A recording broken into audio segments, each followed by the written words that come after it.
What's up, everybody? It's Friday. You're here at Dave's Man Cave, looking at another watch from LIV, one of my favorite brands. Not just one of my favorite micro brands, one of my favorite brands. They just have some really, really epic designs, amazing dials, materials, fit and finish, Swiss made, but all designed and sold through a U.S. company that does it here out of Miami, here in the States. They're phenomenal. I cannot rave about them enough.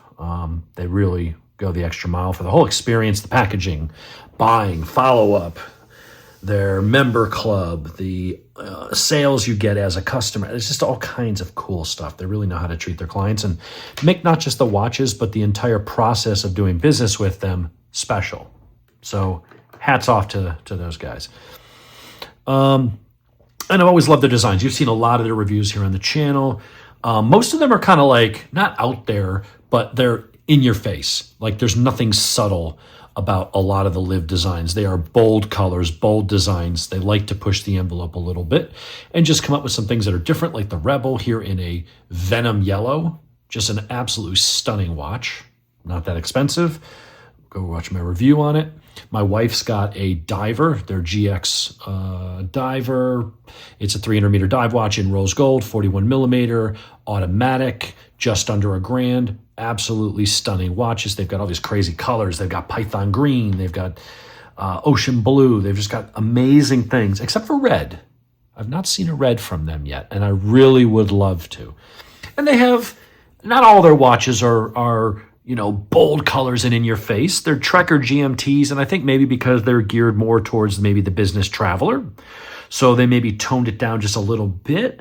But they still, it's an absolutely amazing $1,300 Swiss-made, solid GMT. Just a really, really fantastic watch. Screw-down crown, all that good stuff. Review of that on my channel as well. So LIV, for me, is kind of where it's at. Now, there's some other micro brands I would put in the same class as them. Formex, Christopher Ward. There's a bunch of other companies that are in that high hundreds to 1,000, 2,000. Christopher Ward goes a little more, so does Formex. But it's a nice place to be if you want to, and especially if you wait for sale, like I did. You can pick up a great watch. My case, just with the LIV points I had saved up, and then the Black Friday sale. I got this for like $400 or something like that, just over that, which is crazy. It's normally $600 plus tax and stuff. But, it's a good place to be. If you want a proper Swiss watch that's not just like everybody else's Swiss watch that are all derivatives of, borrowing elements from Rolex and Tudor and Omega and stuff, and you want something that's really unique in their own, this is where it's at, guys. So what one did I get this time? I had a GX Panda, GX1. This is their original model, not the exact one, but it's the one that started the company, I think, 14 or so years ago. And they've had several iterations, and this is one of their newer designs of it, newer color that is a limited edition. You open up the box, which is really nice. You've got your card with a message from the owner and one of the co-founders, Chaz. You've got your getting started, scan the QR code, tells you how to set the watch and all that fun stuff. You got a 5-year international warranty. These are really nicely laminated too.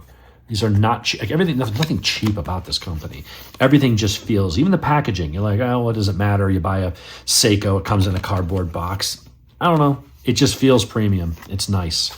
Someone put thought into it. It wasn't just, let's design a watch and have the Swiss make it for us and sell it. They had to come up with, watches that would sell, which they are. They've been growing leaps and bounds. They had to come up with packaging and the experience, the customer service, the website, everything to make it feel like an occasion. And it does. It's not like going to Joma Shop and just picking up a deal on a Seiko or a Tissot or a Longines, which I've done that too. So here's what we've got. Damn, that is good looking. So we've got the box. We've got a microfiber, really nice box, soft on top, like it's almost like quilted. Really nice, good hinge. Looks beautiful, all the nice color accents. Again, someone put thought into the box. They made the effort. Really nice silicone bracelet. strap. We'll go over that in uno momento. So they've got a bunch of different colors, a bunch of different options as far as if you want a bracelet, if you want to have in steel, if you want to have straps, different colors. Sometimes depending on the watch, you get a choice of leather or silicone. One day I'll be able to do a video without smashing into the camera stand here. Let's go ahead and take off the protective films. And then we're going to go over the specs. Well, I guess I could start talking about the specs now. Let's go ahead and get the box out the way. The box has got weight to it. The box is like 2 pounds. It's crazy. All right, what are we looking at? This is their GX1 in ocean blue. See if we get my iPhone to focus a little better if I don't try zooming in like I did last time at 1.5x. Seems to be working a little better. iPhone still just not good at close-up video. You have to force it into macro mode, but then as soon as you move out, then it's out of focus. It doesn't automatically go into macro and then back out when you're shooting 4K video. Don't know why. Most powerful phone on the planet, my ass. Google and Samsung's been doing that for 8 years. Anyway, stainless steel, let's see, you've got a 316L stainless steel. It is a 45 mil case diameter. It has a knurled non-turning bezel that is all screwed down. I like the fact that, may not be picking it up quite here on the camera with the lighting in my room, but you've got the screws. There's a little slot in them. They took the time to turn so that they're all facing the right directions. The screws aren't angled all differently. Little minor thing, but someone took the extra time to make sure they were all lined up. That drives some people nuts to see them not synchronized, if you will. So you got 45 mil across, 13.4 mils thick. A little bit of a chunky boy. She a little thick. My Hispanic and people of color viewers, they're going to like this one. I hear that they like them a little thick. At least that's what Jonathan tells me. Your lug width is 23 mil. Now, that is going to limit your options for aftermarket straps. However, Amazon's got you covered. I've got some here. Ooh, that could look cool on orange. I've also got black. I've got black with that. Yeah. So you got options, but this is a really nice strap. It's what they call their form fit. It locks into the lug. There's no wiggle, no movement, no gaps. It's really, really nice. It's curved to go right around your wrist. The only downside of this is if you have small wrists, this is probably not going to fit. You're going to have to go aftermarket. That's assuming you want to watch this big with your smaller wrists. Anyway, continuing on, your lug-to-lug height, 52 mil. Again, it's big.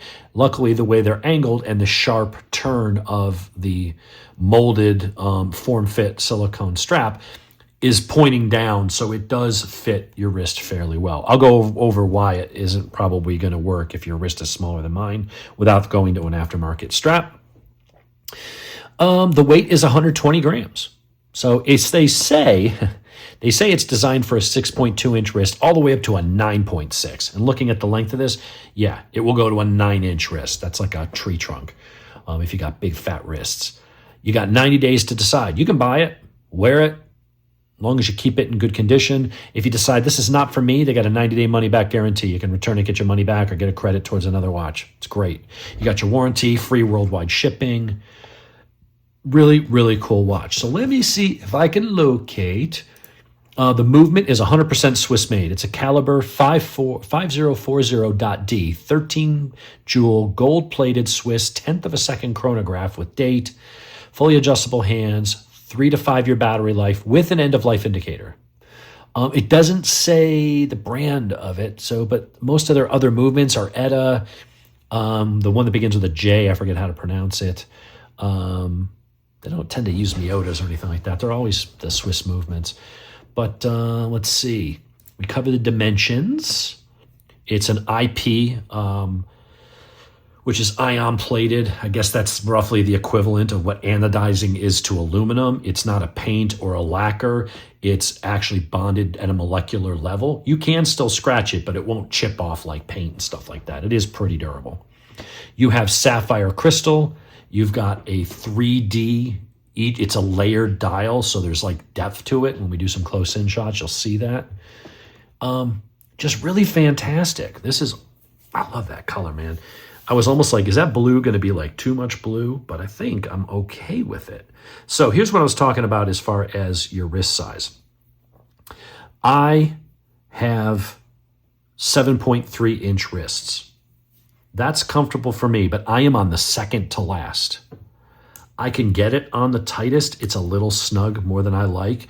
But if you've got like a 6.5, 6.7, even a 7-inch circumference or a 7.1, that last hole might not be enough. And it's not like you can easily punch a new one in there because it's at that point that it's starting to get wide and you're not physically going to get that to slide through the buckle.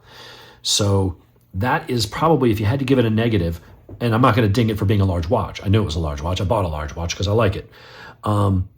But it does, I feel like what they're saying on the website is a little misleading that, it works down to 6.2s.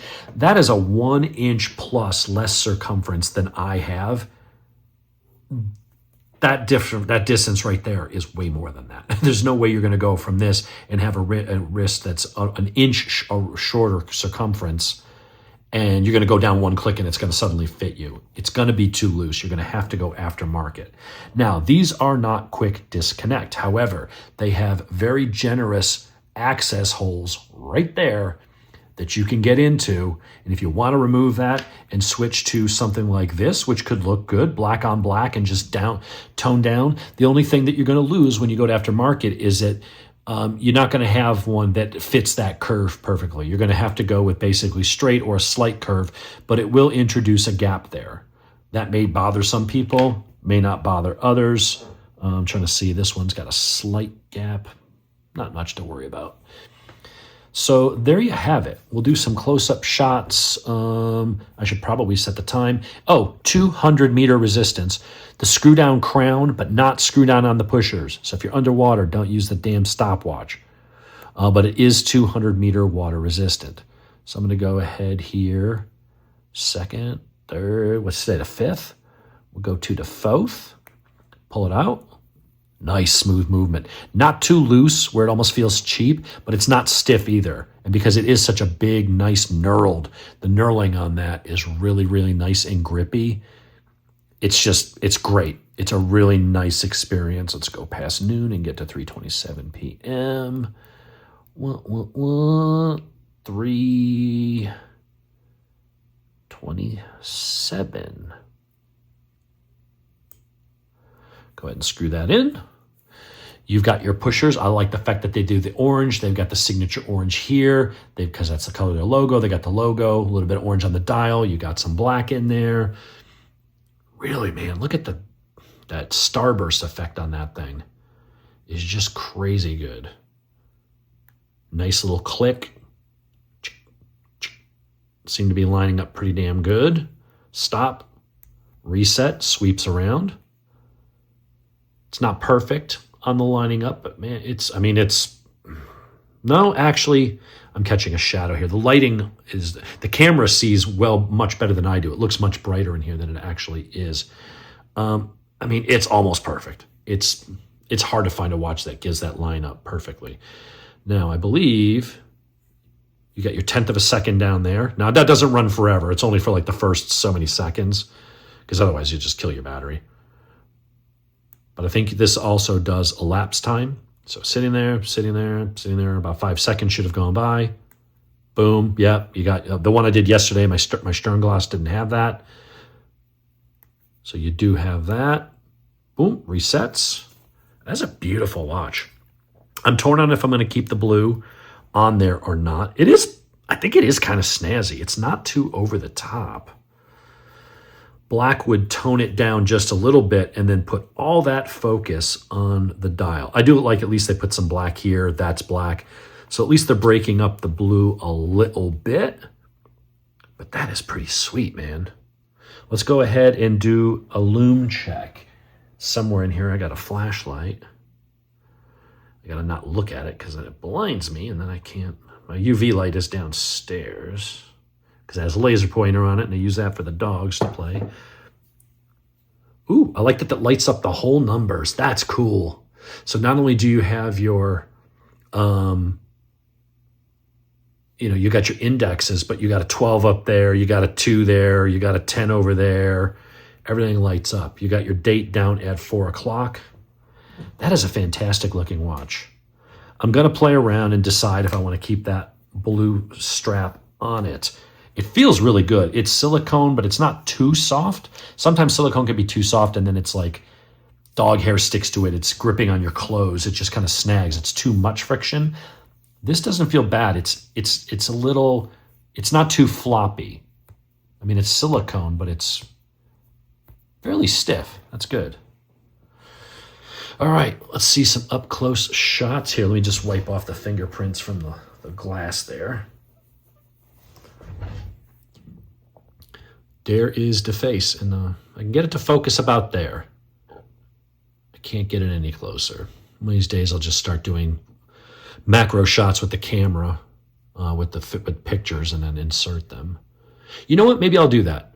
I'll go ahead and take some really nice close-up macro shots of this and put them at the end of the video here. Well, I'm about to wrap up anyway, and then you can pause and it'll be really nice high-res stuff.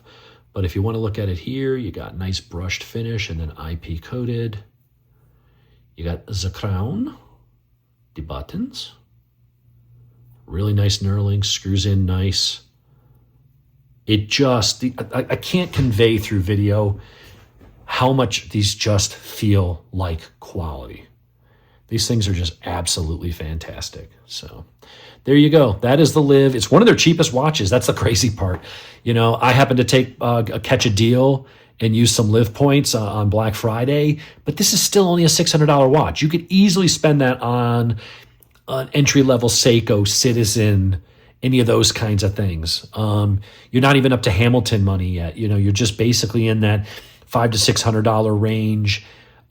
Catch them on sale. If you're a customer of theirs, use some LIV points. Look for a promotion. They have sales periodically. They even have used previously loved watches. So if you find one there, you can save a few bucks. You don't have to buy their GMTs and spend over $1,000 or $950 on that, or their Pilot watches are now up around $2,000. They're a little pricey, but they're really freaking good. But you can get into the brand without, spending that kind of money. You can be in that $500 or $600 range pretty easily between Rebel DCCs, which is the chronograph quartz version, or their GX1s, their OG watch. So absolutely fantastic. So I'm going to wrap it up. Stay tuned for some high-res pictures we'll put in there. And you guys, we'll talk to you later. Hope you enjoyed this, because this thing is one of the best looking ones. I mean, talk about just cool. These dials just pop. These are the things you see across the room. These are the kinds of watches people go, what is that? Because this doesn't look like a Seiko. It doesn't look like a Rolex. It doesn't look like a Breitling or anything really. And that's what I like. There's so many watches, so many brands over so many years. It's kind of hard to come up with something that's actually unique, that actually is different than almost anything you would see. Now, they've all got dials. It's a watch. They're going to have some commonality. You might see, oh, it reminds me a little bit of, but there's no homaging going on here. There's no like, hey, let's make something that kind of looks like a Speedmaster but has our spin on it. These are own designs. And they really are unique. And the colors they choose are just staggeringly good. And the process is good. They're really good people. I have had no negative interactions with these people. And I've done a good bit of business with them. They're awesome. Their product is awesome. You buy one of their watches, you will not be happy. Unless you just don't like big watches. In which case, you got 41 mil here. You got 42 millimeter now. Their Pilot watches, they shrunk. So they, and this I think is a 42. So they do have some smaller watches now. It's just not in the lesser expensive ones. You're going to have to spend a little more, but they are starting to go downstream a little bit with regards to the size. I think they realized that these were big and bold, and that appeals to some people a lot, but I think it does limit their market as to who wants to wear 44, 45, and even 46 mil watches. And so my advice to them has always been, hey, come down a stream. You don't need to go under a 40. You don't get into the small watches, because I think then with the amount of things they have going on, they'd have to downgrade in some ways their design, and they'd have to take out certain elements, because if you have the screen real estate to put all this stuff, it's spread out enough that it looks good. If you were to take this, and this works because it's a big face, if you were to shrink that down considerably and to try and come in at a 37, it'd be too busy. The numbers would be illegible. It just wouldn't work. This has to be scaled properly. So that's where some of these other watches, you don't have the chronograph. They're a little bit more toned down, but man, they're still gorgeous. Well executed. Absolutely fantastic watches. I'm telling you, buy one from them. You will not be disappointed. And if you aren't for some reason, if for whatever reason it just doesn't gel with you, return it. Get your money back. You got 3 friggin' months to decide. So here's some macro shots coming your way.